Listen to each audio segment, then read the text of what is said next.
Então, irmãos, vamos continuar aí trabalhando com o texto de Pedro, 1 Pedro capítulo 1. Nós estamos expondo os versículos 10 a 12 e hoje nós vamos terminar. Hoje falta só um pedacinho do versículo 12, então nós devemos terminar hoje. Os irmãos devem se lembrar que esse trecho todo diz respeito ao privilégio que os crentes têm por serem cristãos, por vivermos depois da obra de Cristo na cruz.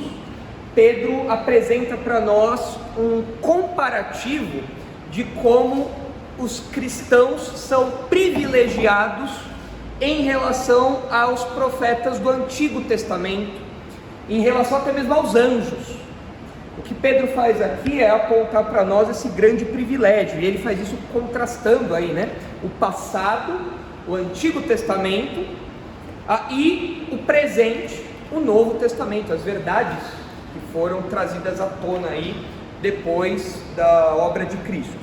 Então nós já estudamos aí os versículos 10 e 11 e um pedacinho do 12. Vocês devem se lembrar que nós estamos falando sobre 3 verdades acerca da salvação.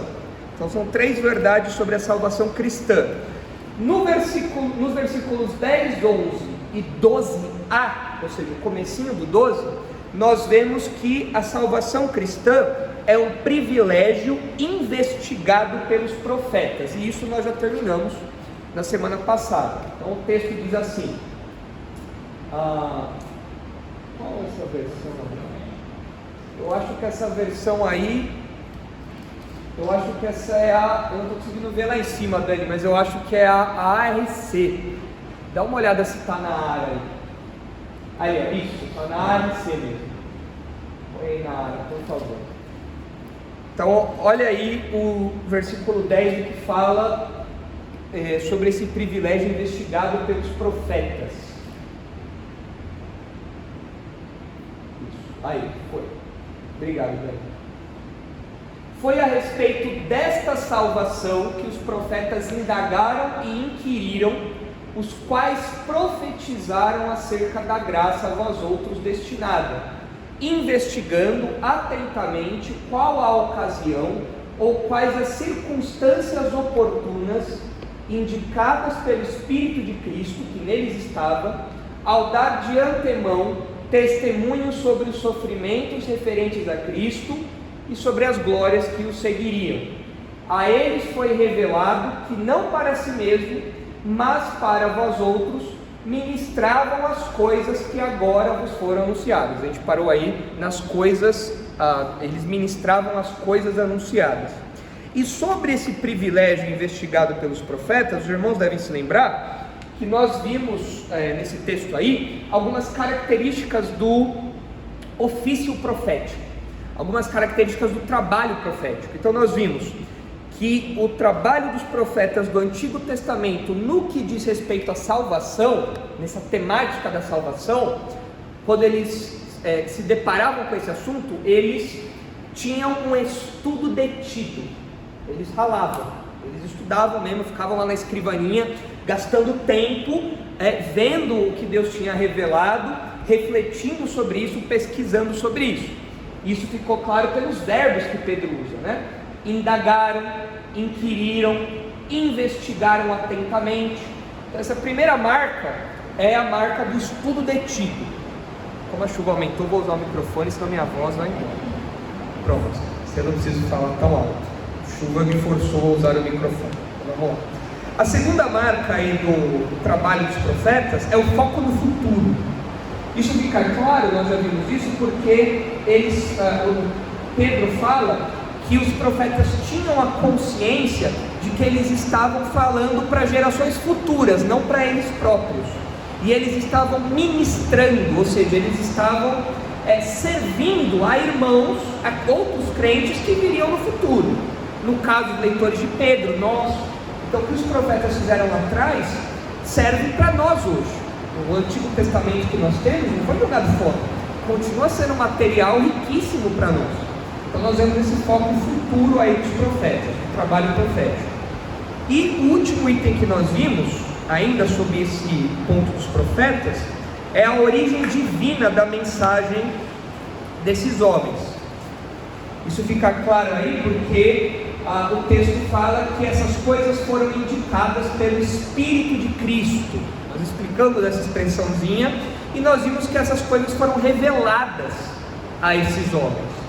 Então, o testemunho dos profetas não era mera invenção da cabeça deles, como o próprio Pedro vai falar em 2 Pedro. Nenhuma profecia veio de particular elucidação, mas homens santos falaram da parte de Deus, movidos pelo Espírito Santo. Isso veio do próprio Deus, não foi uma invenção dos profetas. E agora nós vamos ver esse segundo tópico aí então, que Pedro apresenta para nós, que além de ser um privilégio investigado pelos profetas, na parte do meio do versículo 12, nós vemos que é um privilégio anunciado pelos apóstolos. Isso fica claro da gente perceber. Olha o que diz aí a sequência do versículo 12: a eles foi revelado que não para si mesmos, mas para vós outros, ministravam as coisas que agora, esse agora marca o contraste, porque até aqui Pedro estava falando de quem? Dos profetas, ele estava falando do passado, mas agora, então Pedro nessa marcha do tempo, ele nos joga agora para o presente, ele está falando do tempo dos seus leitores, e do nosso tempo também. Então agora alguma coisa aconteceu. O que aconteceu? Essas coisas foram anunciadas por aqueles que pelo Espírito Santo enviado do céu vos pregaram o Evangelho. Então por isso que nós estamos falando aqui de um privilégio anunciado pelos apóstolos. Tem um detalhe aí no texto que, se os irmãos olharem, vai puxar da mente dos irmãos um evento. Tem uma expressãozinha nesse miolinho do versículo 12 que parece fazer uma menção a um evento que Pedro testemunhou. Que evento parece estar implícito nas palavras de Pedro aí, no miolinho do versículo 12? O Pentecostes. Por quê? Porque ele fala do Espírito Santo enviado do céu, e Pedro presenciou o Pentecostes. Pedro estava lá junto com os demais apóstolos, junto com os discípulos lá, quando o Espírito Santo foi de fato enviado do céu. Se vocês olharem Atos capítulo 2, que é o relato aí do Pentecostes, da vinda do Espírito Santo, da dádiva do Espírito Santo, vocês verão como é a descrição que Lucas faz desse evento, e tem tudo a ver com o modo como Pedro se refere a ele aqui. Olha só aí Atos 2, versículo 1: ao cumprir-se o dia de Pentecostes, estavam todos reunidos no mesmo lugar. De repente veio do céu um som como de um vento impetuoso e encheu toda a casa onde estavam assentados, e apareceram distribuídas entre eles línguas como de fogo, e pousou uma sobre cada um deles. Todos ficaram cheios do Espírito Santo e passaram a falar em outras línguas, segundo o Espírito Santo lhes concedia que falassem. O destaque que eu dou aí é no versículo 2, quando fala que de repente veio do céu, mostrando aqui um indicativo de uma origem divina, algo que não nasceu ali nos apóstolos, naquelas pessoas que estavam ali reunidas, foi algo que veio de Deus.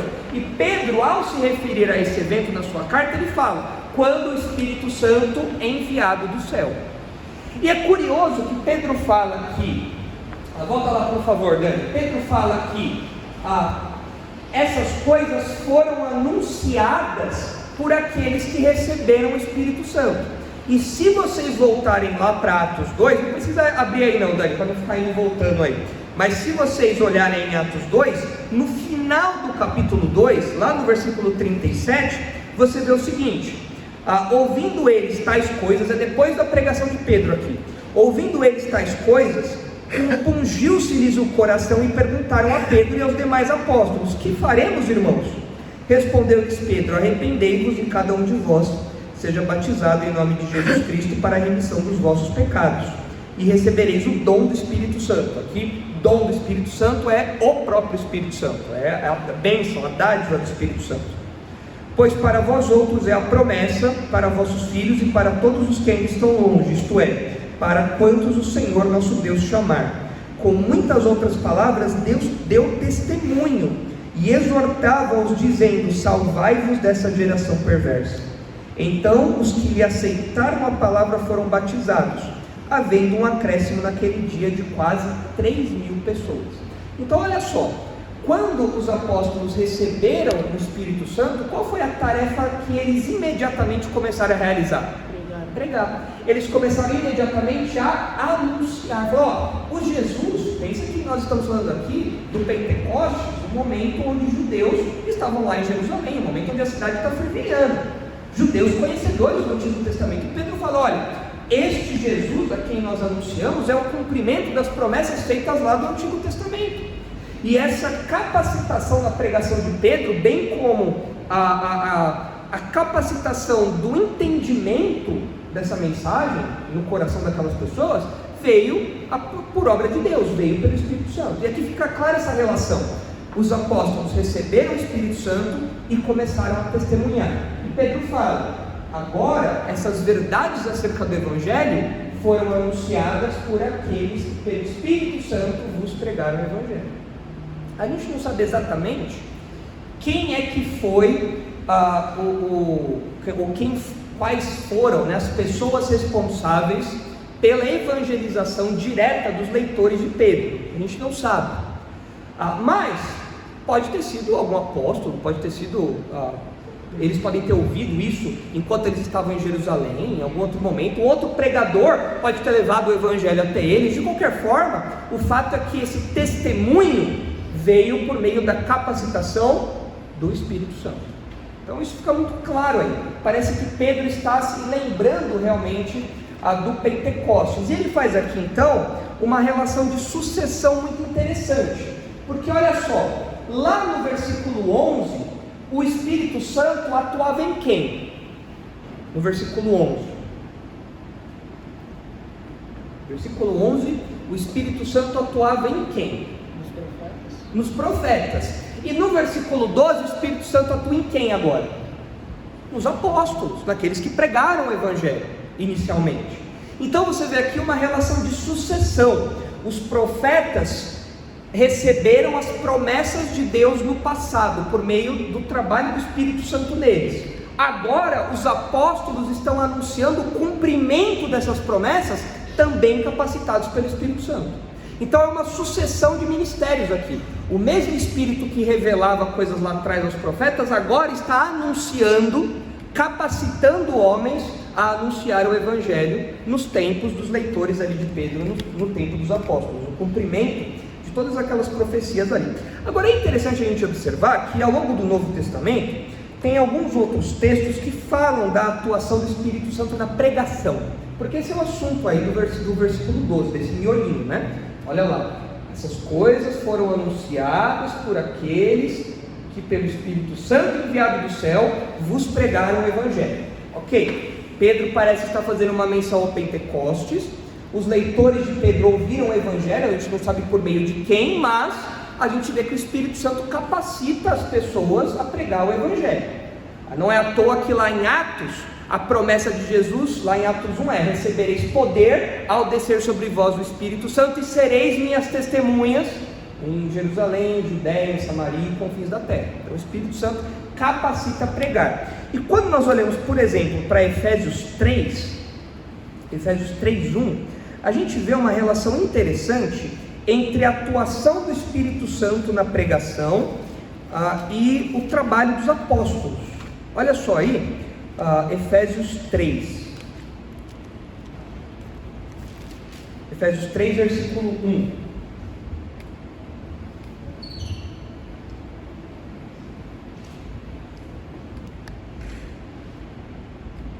Olha só: por esta causa eu, Paulo, sou prisioneiro de Jesus Cristo, por amor de vós, gentios, se é que tendes ouvido a respeito da dispensação da graça de Deus a mim confiada para vós outros.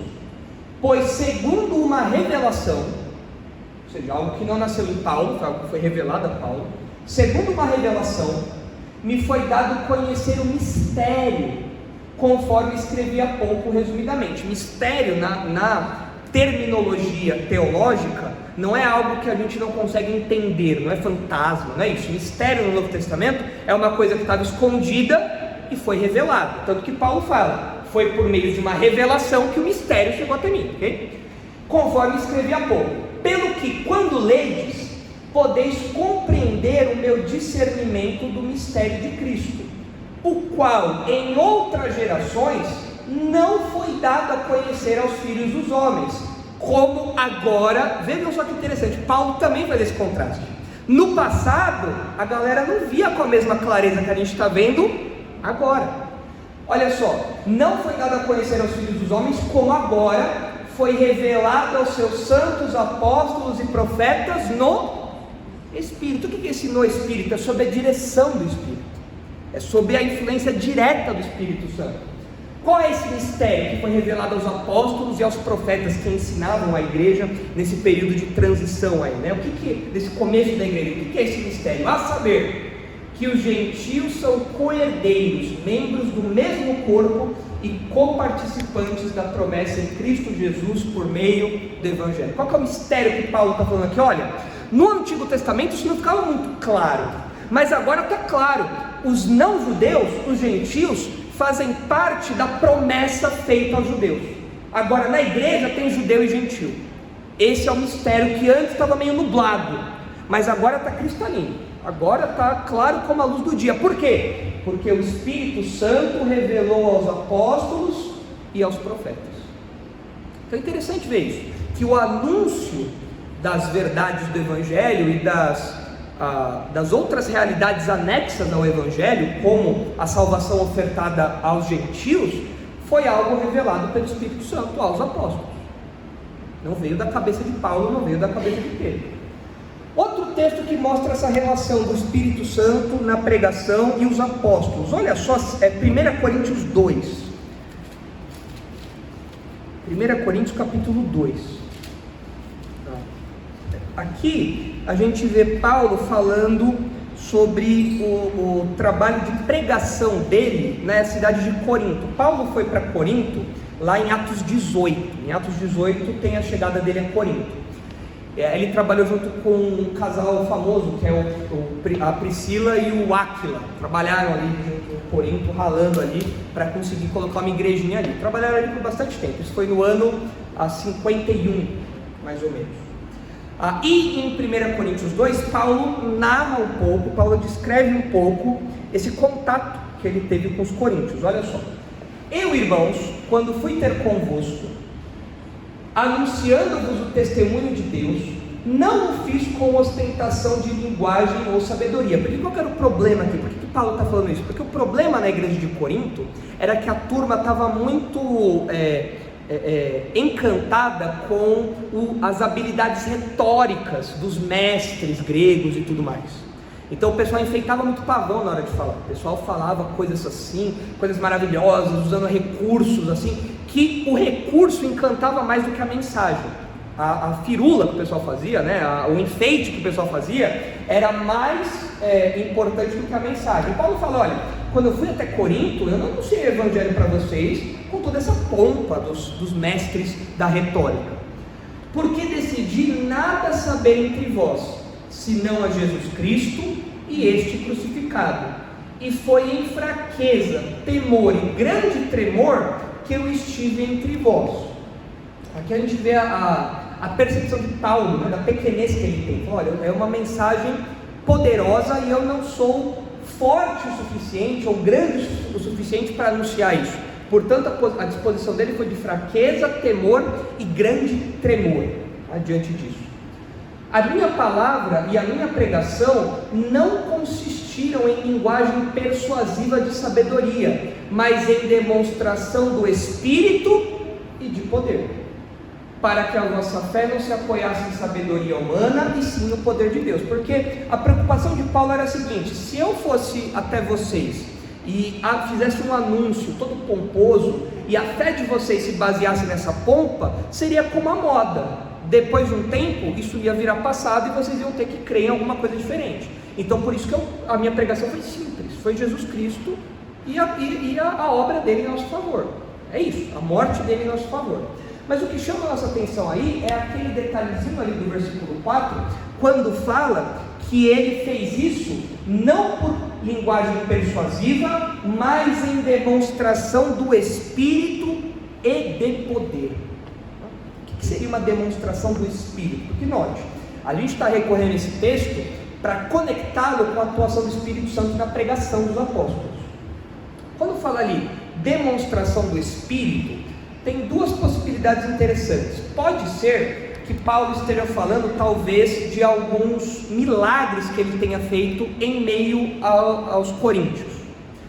Quando a gente lê Atos 18, não tem nenhum relato disso, não fala nenhum milagre que Paulo fez ali, fala só dele pregando. Mas se vocês olharem 2 Coríntios 12, rapidinho, 2 Coríntios 12, 11, só virar aí um pouquinho as páginas da Bíblia, vocês vão ver que em algum momento Paulo apresentou as suas credenciais apostólicas no meio dos coríntios. E essa credencial apostólica pode ter sido por meio de milagres. Lembrando que o Espírito Santo confirmava, o próprio Deus confirmava a mensagem anunciada pelos apóstolos por meio de milagres para a aceitação daquela mensagem nova, né? Então olha só aí o que diz 2 Coríntios 12, 11. Tenho me tornado insensato, a isso me constrangestes. Eu devia ter sido louvado por vós, porquanto em nada fui inferior a esses tais apóstolos, ainda que nada sou. Os coríntios estavam dando ouvidos para os apostolões da época, né? E Paulo fala, olha, eu não perco em nada para eles não, viu? Parece que Paulo encarna uma retórica mais agressiva aqui, né? E olha só o que ele diz: pois as credenciais do apostolado de Paulo, né, foram apresentadas no meio de vós com toda a persistência por sinais, prodígios e poderes miraculosos. Então Paulo dá uma carteirada aqui, fala, ó, esses apostolões estão aí, mas eles só têm gogó, porque quando eu estive aí, ficou claro por meio de sinais, prodígios e poderes miraculosos, que o apóstolo sou eu, não é esse pirata aí não, não são esses apóstolos fake aí não. Então pode ser que demonstração do Espírito tenha essa ideia, do Espírito Santo ter feito milagres, confirmando a pregação de Paulo. Mas, se vocês voltarem lá para 1 Coríntios 2 mesmo, pode ser também que Paulo esteja se referindo a essa demonstração do Espírito, pode ser que Paulo esteja se referindo à iluminação que o Espírito Santo trouxe aos ouvintes de Paulo. Como que o Espírito Santo atuou nos leitores, nos ouvintes de Paulo lá em Corinto? Abrindo o coração deles, iluminando o coração deles. Então essa pode ter sido uma demonstração do Espírito. Olha só, 1 Coríntios 2:12, um pouquinho mais para baixo do que a gente leu.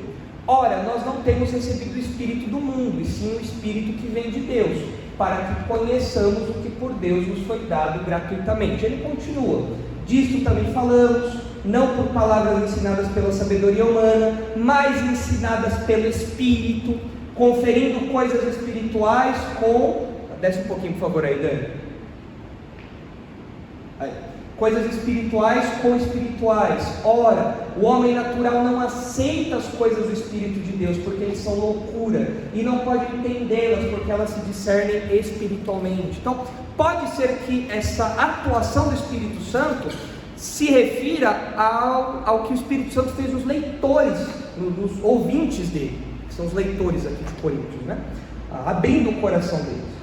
Mas, de qualquer modo, fica claro que o Espírito Santo atuou na pregação dos apóstolos, atuou na pregação do apóstolo Paulo, revelando um mistério que antes não estava claro, e atuou na pregação do apóstolo Paulo, seja confirmando por meio de milagres, seja abrindo o coração dos ouvintes dele. Então isso fica claro, aqui o Espírito Santo trabalhou isso daí, o que confirma o que Pedro fala para nós, que de fato essas coisas foram anunciadas por aqueles que pelo Espírito Santo enviado do céu pregaram o Evangelho aos leitores de Pedro. E os exemplos de Paulo aí servem como ilustração, como confirmação para isso.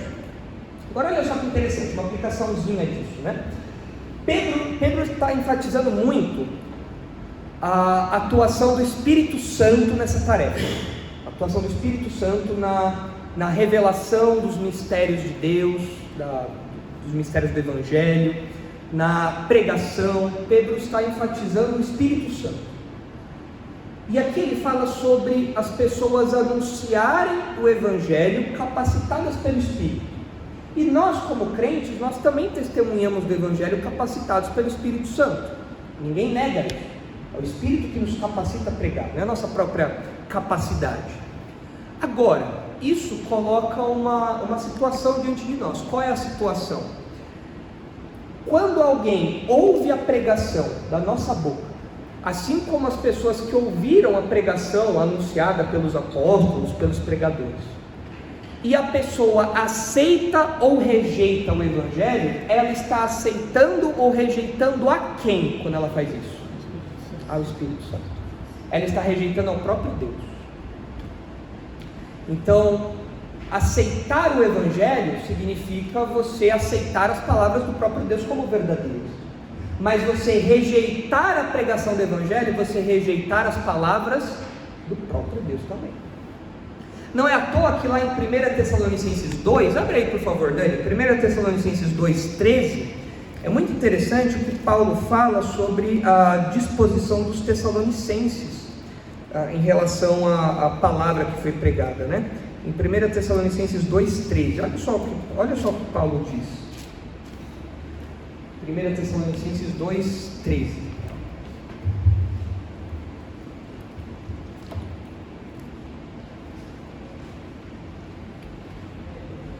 Travou aí, Dani? Pode deixar que eu leio aqui então, se tá meio ruim aí, né? Pode deixar que eu leio aqui então, não tem problema não. Olha só. Outra razão ainda temos nós para incessantemente dar graças a Deus. 1 Tessalonicenses 2,13. É que tendo vós recebido a palavra que de nós ouvistes, que é de Deus, acolhestes não como palavra de homens, e sim como em verdade é, a palavra de Deus, a qual com efeito está operando eficazmente em vós, os que credes. Então olha só como Paulo olhava para os Tessalonicenses. Olha, vocês acolheram o que nós pregamos, não como palavra de homem, porque de fato não é, mas como palavra de Deus. Então, tá ali, é o 13, Dani, 1 Tessalonicenses 2,13. Ali, tendo vós recebido a palavra que de nós ouvistes, que é de Deus, acolhestes não como palavra de homens, e sim como em verdade é a palavra de Deus. Então, quando nós pregamos o Evangelho, capacitados pelo Espírito Santo, devidamente habilitados pelo Espírito Santo, nós estamos pregando uma mensagem que não é nossa, nós estamos anunciando uma mensagem divina. Quando as pessoas aceitam ou rejeitam, elas não estão aceitando ou rejeitando apenas a nós, elas estão rejeitando e aceitando ao próprio Deus. Jesus fala também, não fala? Aquele que rejeitar a vós, rejeita a mim. Quando ele fala da comissão, do envio dos seus apóstolos, dos seus discípulos, rejeitar o discípulo é rejeitar o mestre. É isso daí. E aqui em Pedro fica claro que se o Espírito Santo é quem capacita os homens a falar, então rejeitar essa mensagem é rejeitar o próprio Deus. É muito sério isso então. As pessoas pensam que rejeitar o Evangelho é só rejeitar o que o cara estranho do trabalho está falando, o que a pessoa ali está falando, o que o membro chato da família está falando. Não é o próprio Deus. Muito sério isso. Então é interessante observar como esse anúncio pelos apóstolos nos leva para essa aplicaçãozinha aí na nossa vida, né? A gente não é apóstolo, eu não sou apóstolo. Given é apóstolo? Apóstolo Given. Jimmy é apóstolo? Apóstolo Jimmy? Não. Fábio apóstolo? Evaristo também não. Mas é interessante a gente ver que nós somos capacitados pelo Espírito Santo a pregar também, e as pessoas que aceitam ou rejeitam estão aceitando ou rejeitando o próprio Deus. Mas esse é o segundo privilégio então, o segundo aspecto aí, é um privilégio anunciado pelos apóstolos. E aí a gente chega no final do versículo 12, que mostra para nós que a salvação cristã é um privilégio admirado pelos anjos. Então olha só, é um privilégio investigado pelos profetas, é um privilégio anunciado pelos apóstolos e é um privilégio admirado pelos anjos. Aí a gente fica, nossa, mas os anjos ficam admirados com isso, né? Coisa diferente, né? Pedro coloca aqui um argumento que não é um argumento muito comum de se ver, né? Olha só o que ele diz no finalzinho: coisas essas, o que são essas coisas? Quem está falando aí? Coisas essas, o que? Só ver o que veio antes, né? O que são essas coisas? São aquelas coisas que foram anunciadas. E que coisas foram anunciadas? As coisas sobre o Evangelho, sobre o sofrimento de Cristo, sobre as suas glórias, sobre a salvação, certo? Então, quando nós olhamos para a salvação, ou quando olham para a salvação, os anjos ficam admirados. Coisas essas que anjos anelam perscrutar. Não sei se tem uma outra versão aí. Essa palavrinha perscrutar é uma palavrinha meio difícil da gente lidar, né? A minha está contemplar. Contemplar, observar, examinar. Não, isso aí é dos apóstolos, né? Aqui está falando dos anjos. É interessante observar que o interesse que os anjos têm pelas verdades da salvação é enfatizado por duas palavrinhas. Paulo fala que eles anelam, e a palavra ali para anelar é a ideia de um desejo intenso. Os anjos ficam salivando quando fala de salvação, eles ficam babando por esses assuntos. Assim, acompanhar minuciosamente. Isso, é a ideia de um desejo intenso. O cara quer ver os detalhes, né? Ele fica ali babando, ele fica olhando aquilo, né? O Evaristo gosta de futebol, né? Como os outros meninos aqui da igreja, né? E quando tem um jogo, fica lá na frente da TV o quê? Fica babando, quer ver o replay, quer ver o VAR, né? Quer virar o juiz da partida, né? Fica lá olhando, vendo lá os detalhes e tal. Os anjos, eles têm esse desejo intenso. Isso fica claro pela palavrinha ali, que os anjos anelam. E essa palavrinha perscrutar, ela é interessante, porque ela traz a ideia de curiosidade embutida, porque é a ideia de alguém que se inclina sobre algo para investigar. É a ideia de alguém que inclina o pescoço. Sabe aquela vizinha fofoqueira do bairro que fica inclinando o pescoço para fora da janela, né? É aquele interesse, aquela curiosidade, fica inclinando. Então os anjos, eles ficam esticando o pescoço. Você viu ali o Evaristo foi salvo, a Shirley, rapaz, olha ali, você viu que coisa, olha o Jimmy ali e tal. Eles ficam interessados por isso, e Pedro enfatiza isso com essas duas palavrinhas. Eles anelam perscrutar essas coisas. Agora olha só, angelologia é um assunto que a Bíblia fala muito ou pouco? Pouco. Bem menos do que a gente gostaria de saber, né? A gente gostaria de saber como que é o anjo, né? A gente gostaria de imaginar o anjo, que a Bíblia descrevesse tudo, né? Aí tem algumas coisas que a gente não entende, né? Como que é o mundo angelical. E a gente não sabe também como é a psicologia angelical. Eu não sei o que os anjos pensam. Será que o anjo dorme? Não sei. Eu não sei como que é a psicologia angelical, não sei o que os anjos pensam, não sei que eles adoram a Deus. Mas como funciona a mente de um anjo, não tem, né? Com certeza tem algum curso disso no YouTube, né? Que inventaram aí. Com certeza tem. Descubra a mente dos anjos em 5 passos, né? Gabriel me mandou um zap esse Gabriel, os anjos mandaram um zap aí para esse cara, né? Agora olha só, por que vocês acham? Porque Pedro fala pouco, né? Ele só fala, os anjos têm desejo por isso. Então a gente não sabe muito da psicologia dos anjos. Mas por que vocês acham que os anjos gostam desse assunto? Tem tanto assunto para anjo gostar, né? Podia gostar, sei lá, de futebol. Então, Givni, aqui é um palpite meu, tá? Porque o texto não fala, mas é um palpite à luz da teologia, da angelologia como um todo. Eu acho que um dos motivos, e talvez o principal, do interesse angelical pela salvação é porque eles não desfrutam disso. Eles não precisam. Eles não precisam no seguinte sentido, Breno. A Bíblia fala lá em 1 Timóteo 5,21, se vocês olharem lá rapidinho, lá em 1 Timóteo 5,21, é dito o seguinte, eu vou ler aqui rapidinho, não precisa abrir aí não, Dani, eu leio aqui rapidinho, olha só o que fala dos anjos, 1 Timóteo 5,21, conjuro-te perante Deus, Paulo falando para Timóteo, né? Conjuro-te perante Deus e Cristo Jesus e os anjos eleitos. Essa expressãozinha anjos eleitos na teologia é interpretada como mostrando os anjos confirmados em bondade, essa é a expressão teológica que se usa. Ou seja, existem os anjos que caíram, Satanás, os demônios, e existem os anjos que não podem mais cair e que não vão cair, que são os anjos eleitos, são os anjos confirmados em bondade, são os anjos preservados, guardados, não tem como eles caírem. A gente pode falar que são os anjos crentes, mas são os anjos que não caíram, né? Não é que um dia o anjo aceitou o apelo, foi lá, né? Por quê? Porque anjo não tem salvação para anjo, não tem. Se vocês lembrarem de outros textos, por exemplo, Jesus fala sobre o lago de fogo que é reservado para o diabo e seus anjos. Quando você lê o próprio Pedro, lá em 2 Pedro, ele fala sobre os anjos em prisão. Ou seja, não tem salvação para anjo, não tem. Tem gente que ora pela salvação do capeta, né? Tem gente que ora pela salvação do diabo, né? Orar pela salvação de Satanás, mas não tem salvação para anjo. E se vocês se lembrarem lá de Hebreus, capítulo 2, vocês verão aqui o autor de Hebreus confirma essa tese de que não tem salvação para anjo. Por que não tem salvação para anjo? Porque os anjos pecaram, não é? Por que não tem salvação para anjo então?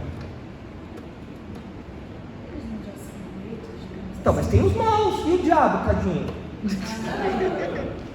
Por que não tem salvação para anjo? Olha o que o autor de Hebreus diz. Hebreus 2, 14. Olha só. Visto, pois, que os filhos têm participação comum de carne e sangue, destes também ele igualmente participou. Quem é o ele aí? É Jesus, ok? Para que por sua morte destruísse aquele que tem o poder da morte, a saber, o diabo, e livrasse todos os que, pelo pavor da morte, estavam sujeitos a... travou ali o mouse, está ruim aí, né, Dani? Desce aí um pouquinho mais, por favor, Dani. Estavam sujeitos à escravidão por toda a vida. Desce mais um pouco, Dani, até o 16. Mais um pouquinho. Aí. Estavam sujeitos à escravidão por toda a vida, pois ele, evidentemente, não socorre anjos, mas socorre a descendência. Por que Jesus não socorre anjos? De acordo com esse texto.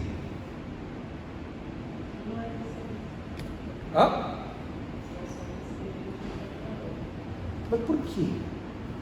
Por que só a descendência de Abraão? Olha para o texto aí, olha para o 17, olha para o 14, especialmente para o 14. Por que Jesus não salva anjo?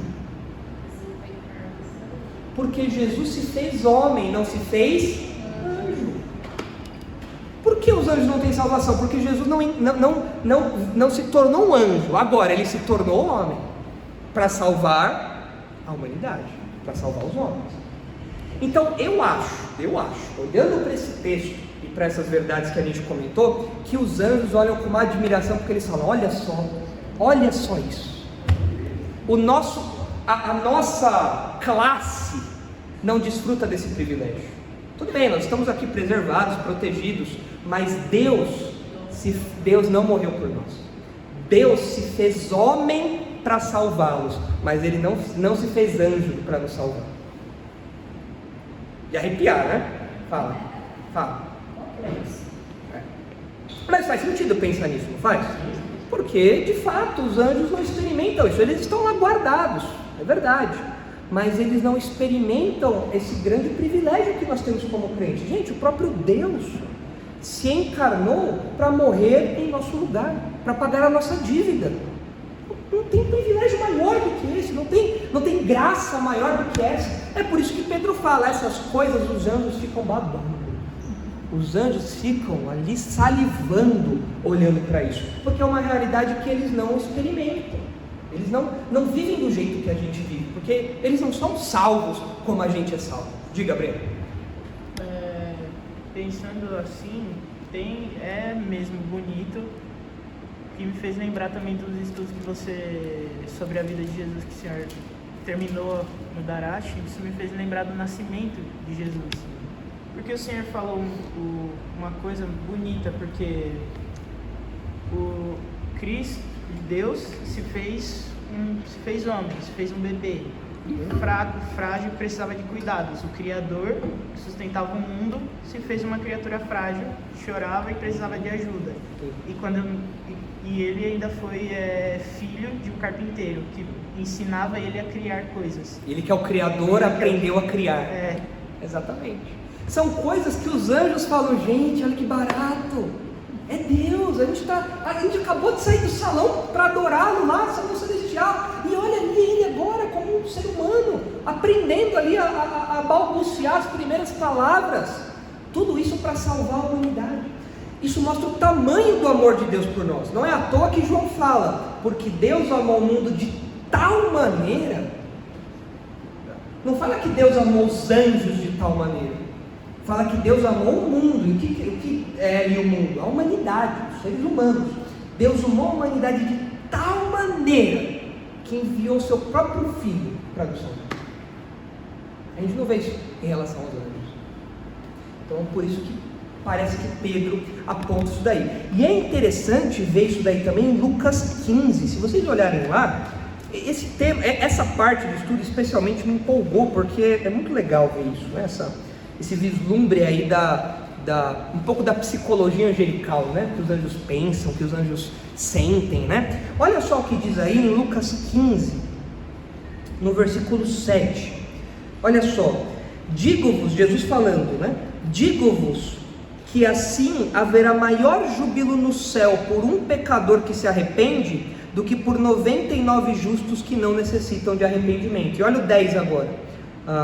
Eu vos afirmo que de igual modo há júbilo diante dos anjos de Deus por um pecador que se arrepende.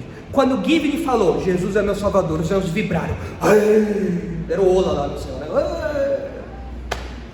Quando Daniel falou, eu creio, você se converteu pequeno, Daniel, era criança ainda, né? Quando o pequeno Daniel se converteu lá, os anjos vibraram, aê, ele creu, glória a Deus, aleluia, ficaram felizes lá, por quê? Alegria, e eles estão vendo tudo aquilo, é interessante porque na história bíblica, eles não são apenas espectadores que estão lá na plateia, eles atuam na história da salvação. Então olha só que interessante, eu listei aqui algumas coisas, por exemplo, olhando para o ministério de Jesus, né? Que é o ponto alto aí dessa salvação, da nossa salvação. Vocês devem se lembrar que os anjos trouxeram mensagens para Maria. Os anjos anunciaram para Maria. Tá? Vocês devem lembrar que os anjos instruíram e guiaram José. Olha, vai para lá, ó, fulano tá perigoso lá, vai para o outro lado. Vocês devem se lembrar que os anjos acompanharam Jesus durante o seu ministério, durante a tentação. Quando Jesus acabou de ser tentado, fala que os anjos vieram e o adoraram. E em Lucas 22, quando Jesus está no Getsemane suando sangue, é dito também que os anjos se fizeram presentes ali. Ou seja, os anjos estão sempre por perto ali, durante esse ápice da obra de Cristo por nós. Vocês devem se lembrar também que lá em Lucas 24, quem é que anuncia a ressurreição? Anjos anunciam a ressurreição. Lá em Atos 1, quem é que está presente na ascensão de Jesus e fala, por que vocês estão olhando para o céu? Quem é que fala isso? Anjos falam isso também. Se vocês olharem para Apocalipse 5, olha que interessante, Apocalipse 5. Lá em Apocalipse 5, versículo 11, olha só o que aparece, Apocalipse 5:11.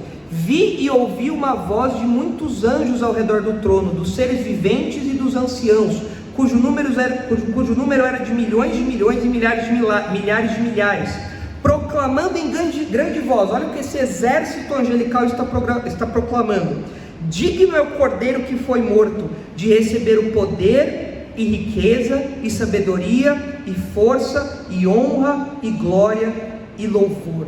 Eles estão proclamando a beleza da salvação, a glória de Deus na salvação. Eles conhecem tudo isso. Lá em Mateus 24, a gente não precisa abrir lá, é dito que os anjos de Deus vão reunir os eleitos, tá? Quando Jesus retornar. Lá em Hebreus 1:14, esse texto é bom a gente ler ali rapidinho. A gente percebe que os anjos atuam de algum modo que a gente não entende.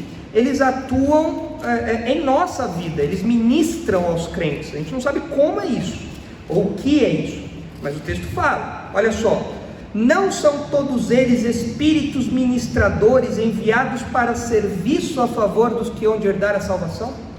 Ou seja, os anjos são ministros que Deus envia para trabalhar em nosso favor. Como isso acontece? A gente não sabe, mas de alguma maneira os anjos atuam nisso. Um outro episódio que talvez tenha alguma relação com isso, a gente não sabe, é aquele episódio do rico e Lázaro. Quando Lázaro morre, os anjos levam ele até o seio de Abraão, até o lugar do banquete de Abraão. O John Bunyan ilustrou isso com os anjos ajudando o cristão a passar pelo rio, enquanto ele estava se afogando no rio.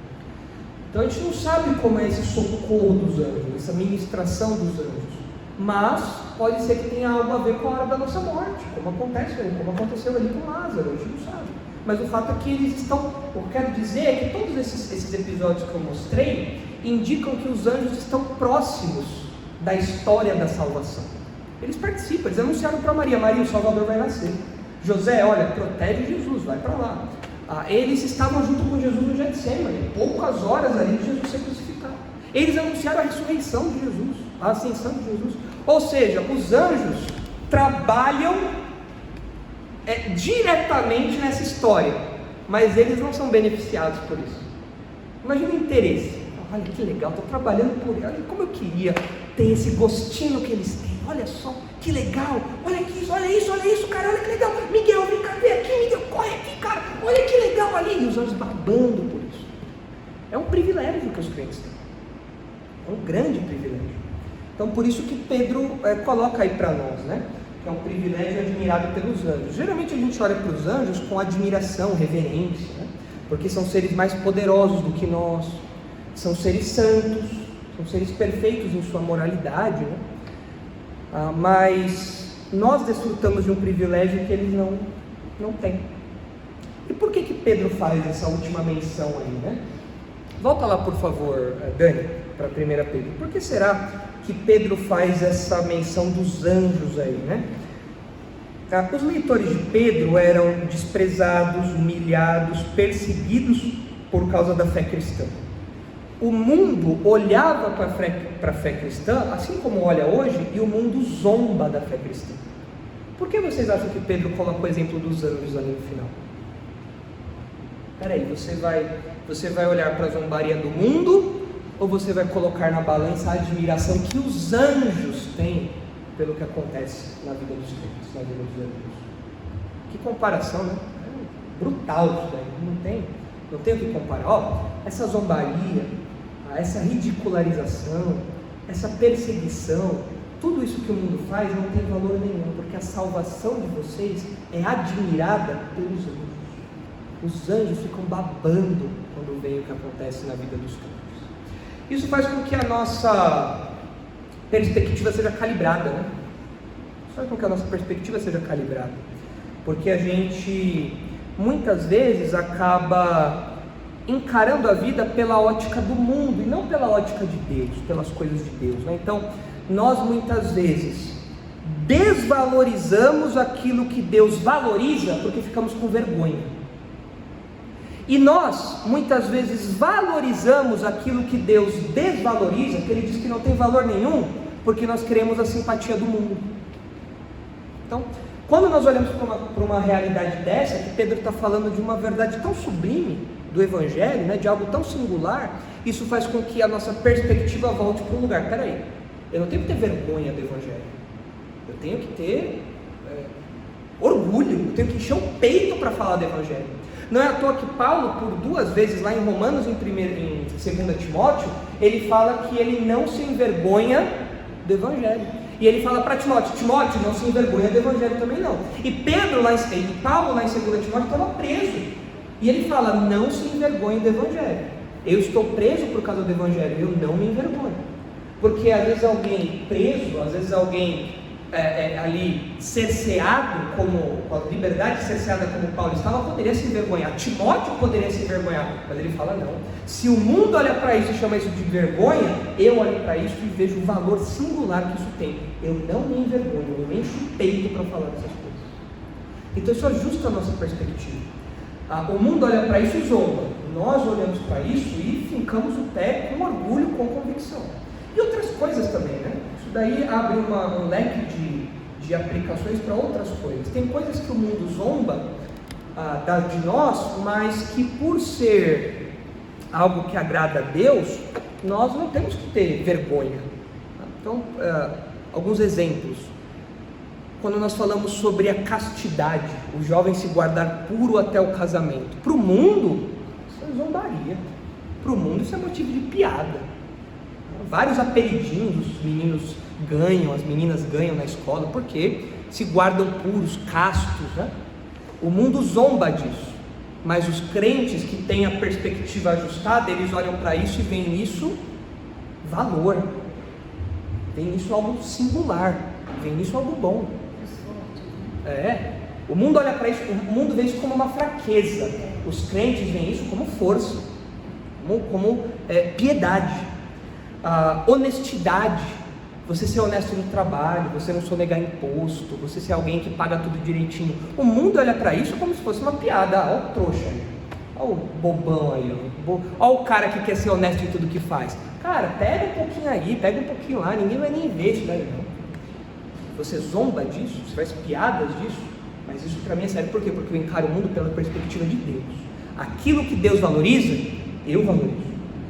A fidelidade no casamento. Um outro exemplo simples aqui, um último exemplo simples que eu trouxe aqui: orar antes das refeições. O mundo olha para a oração antes das refeições como algo risível, né? Algo bobo, né? Está orando para o universo. Parece. Foi o garçom que trouxe sua comida, Zé Mané, não foi Deus que mandou isso aí. Sendo que para o crente a perspectiva é outra. Quando eu oro, eu estou adentrando a sala do trono de Deus. Eu estou tendo uma reunião privativa com o próprio Deus, com o Rei do Universo, agradecendo pela generosidade, pela misericórdia dele em me dar aquele alimento. Então tudo isso faz com que a nossa perspectiva para encarar a vida mude. Pedro está olhando para a salvação aqui. O alvo dele é salvação. Por quê? Porque os crentes estavam sendo zombados justamente pela salvação. Zombados, perseguidos, tudo mais. Pedro fala, não fiquem assim não, vocês têm um grande privilégio, e a partir disso a gente pode ajustar a nossa perspectiva para tudo mais da nossa vida, né? Então está aí, o privilégio da salvação, um privilégio investigado pelos profetas, anunciado pelos apóstolos e admirado pelos anjos. Privilegião esse, né? Privilegião. Que Deus nos ajude a manter isso daí no nosso horizonte. Vamos orar? Santo Deus, obrigado pela salvação que o Senhor nos concede. Obrigado pela salvação que há em Cristo Jesus. Obrigado, Pai, porque enquanto o mundo zomba, enquanto o mundo faz piadas, enquanto o mundo despreza essa salvação, nós vemos o valor singular da obra de Cristo em nosso favor. E hoje que nós temos esse entendimento tão completo a partir da Escritura, que o Senhor revelou aos apóstolos e profetas, nós agradecemos ainda mais o Senhor, porque nós temos o privilégio de compreender detalhes a respeito disso, de experimentar e vivenciar detalhes, mistérios a respeito disso, coisas que antes estavam ocultas, mas que agora o Senhor revelou por meio do Seu Espírito. Ajuda-nos a ajustar a nossa perspectiva de vida, Pai, que nós valorizemos aquilo que o Senhor valoriza, que nós não deixemos que o mundo e as suas afrontas, ofensas e zombarias mudem as nossas convicções, mudem aquilo que nós valorizamos, mudem aquilo que nós consideramos precioso. Dá-nos essa clareza de ideias, dá-nos essa convicção, para que a nossa fé se torne cada vez mais firme e robusta, como era o desejo de Pedro em relação aos seus leitores, e continua sendo o desejo do Senhor para nós hoje. E é em nome de Jesus que nós oramos. Amém.